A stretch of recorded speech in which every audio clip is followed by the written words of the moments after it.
Great events make me quiet and calm. It is only trifles that irritate my nerves. Letter from Victoria to Leopold, King of the Belgians, 4th of April, 1848. In the winter of 1840 at Buckingham Palace, only a few weeks after the 21-year-old Queen Victoria had given birth to her first daughter, the Queen was taking tea by the open fire with her husband Prince Albert and some of her ladies-in-waiting.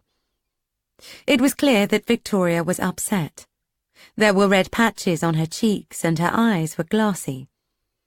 Those in attendance knew that the couple had argued and the Queen had been crying, but nobody said a word about it. Victoria had a temper and was prone to outbursts, so her ladies-in-waiting were used to treading on eggshells to avoid getting on the wrong side of her.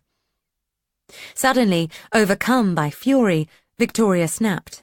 Eyes blazing, she took up her cup and threw the hot tea all over her husband. Albert sprang out of his chair. "What do you think of that?" he said, irritably, drying his face with a handkerchief. The tea had stained his silk cravat and jacket. He was lucky not to have been burned. Albert never rose to his wife's temper tantrums, and instead, he stalked out of the room. This did nothing to alleviate Victoria's anger and left her ladies squirming with discomfort.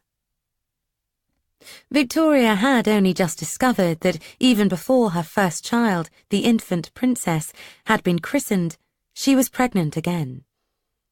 She hated the idea of being tied to breeding.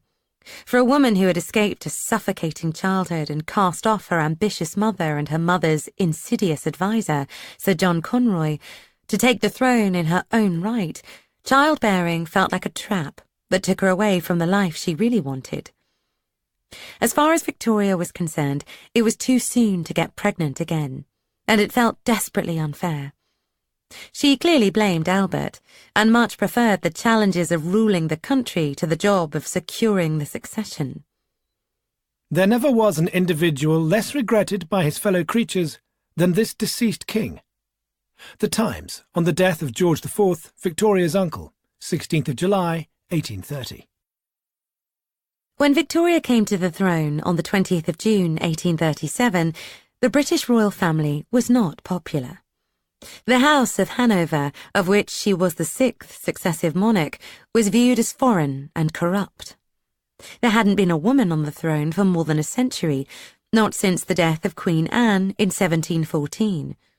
And many questioned whether a woman as young as Victoria could do the job. At just 5 feet tall, she was tiny and didn't have the formidable presence of Elizabeth I, and she had only inherited the throne because her many uncles had failed to produce a legitimate male heir. Victoria, the Feminist. Screenwriter Daisy Goodwin on writing Victoria. Victoria did not believe in votes for women. She was furious with her daughter, Princess Alice, for supporting the suffragist cause. But then if you are the most powerful woman in the world, you don't need the ballot box to make your voice heard. My feeling about Victoria is that while she liked to portray herself as a devoted wife who left all the important stuff to her husband, this could not have been further from the truth. Victoria may have said that women were not suited to politics, but that didn't stop her from taking a view on, and some would say meddling in, the affairs of state for the whole of her 63 years on the throne. Victoria may have looked up with submissive adoration at Albert in family photographs, but in reality she had strong views about everything. I particularly like the letter that Victoria wrote to the Home Secretary in 1889, with her advice on the best way to catch Jack the Ripper. Had he, she inquired, searched the seamen's hostels for bloody clothing? One of the most empowering aspects of Victoria's character for a modern woman is her total lack of guilt. As a working mother, I have spent my entire working life agonizing over whether I was giving my children enough attention. Victoria was refreshingly free of this modern malaise.